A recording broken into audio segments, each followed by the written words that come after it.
আসসালামু আলাইকুম। বাংলাদেশ নিয়ে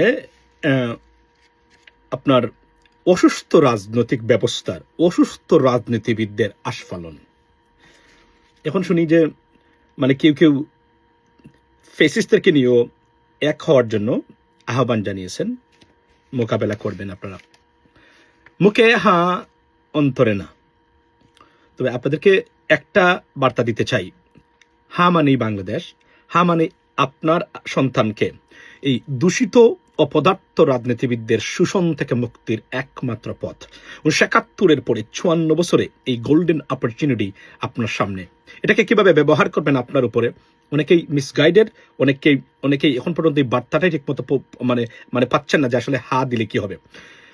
বিশেষ করে গরিব মানুষ যারা আছেন আপনার নিম্ন মধ্যবিত্ত সহ যারা এলিট শ্রেণী না, যারা এই বাংলাদেশের মানুষের টাকা চুরি করে তাদের সন্তান বড় করেন না বা বিদেশে রাখেন না বাড়ি করে, তাদের উদ্দেশ্যে বলছি, আপনার সন্তানের ভবিষ্যৎ হার জয়ের উপর নির্ভর করেছে।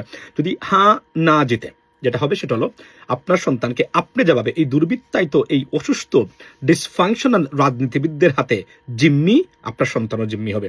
সুতরাং সন্তানের ভবিষ্যৎটাকে অন্ততকে আইনের শাসনের একটা পথ খোলার জন্য আমি মনে করি হাকে ভোট দিন, হাকে জয়যুক্ত করেন। এমন সুযোগ, সম্ভাবনা আর জীবনে কখনো পাবেন না, মনে রাখবেন। কেননা যারা পরবর্তী সময়ে তো আরেকটা ডক্টর ইউনূস গভর্নমেন্ট আসবে না, সুতরাং এরা কখনো এটা করবে না, আর আপনি সেটা পাবেন না। Be careful.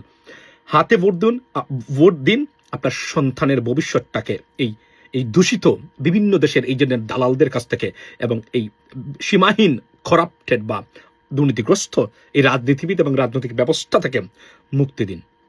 আর আরো একটা জিনিস, মুখে যারা বলছেন হ্যাঁ বা অন্তরে না, মনে জনগণের সাথে প্রতারণা করে শেখ হাসিনার মতো মাইটি নিজেকে সর্ব ক্ষমতার অধিকারী এবং বাংলাদেশের মালিক মনে করত, সে টিকতে পারে নাই।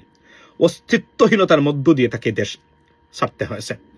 যারা জনগণের সাথে প্রতারণা বিট্রে করবেন, জনগণের অধিকার খর্ব করে নিজের রাজনৈতিক উদ্দেশ্য হাসিলের উদ্দেশ্যে প্রতারণা করবেন, মনে রাখবেন জনগণ, প্রবাসীরা, we are watching it very closely. সময় আসবে জনগণ এটার হিসাব ফাই করে মিলিয়ে দিবে আপনাদের রাজনৈতিক জীবনে।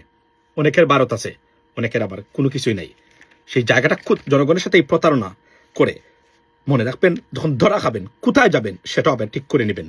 না আর হা নিয়ে ষড়যন্ত্র করার আপনার হার বিরুদ্ধে ষড়যন্ত্র করার কারণে এটা আমি আপনাদেরকে সিগন্যাল দিলাম। কারণ what goes around comes around, মনে রাখবেন এটা আসবেই আপনাদের জন্য। আমরা দেখতেছি কারা কত পার্সেন্ট কোথায় ভোট দিচ্ছেন হাতে, আমরা সেটা দেখবো এবং এটার প্রতিফলন অবশ্যই আপনারা পাবেন। আজ অথবা কাল বলে দিলাম। শেখ হাসিনাকে বলতাম, শেখ হাসিনা শুনতো না। পরিণতি কি হয়েছে আপনারা জানেন। এই জন্য রাজনীতিবিদ যারা আছেন, অসুস্থ রাজনীতিবিদ, চরিত্র সংশোধন করুন, জনগণের জন্য কাজ করুন। এর বিকল্প হলে আমাদের কমিটমেন্ট আছে আমাদের আত্মীয় স্বজনকে দেখভাল করার। এই বাংলাদেশের দালালি আমরা করি, কেউ ছাড় পাবে না। That is a bottom line. ভালো থাকবেন।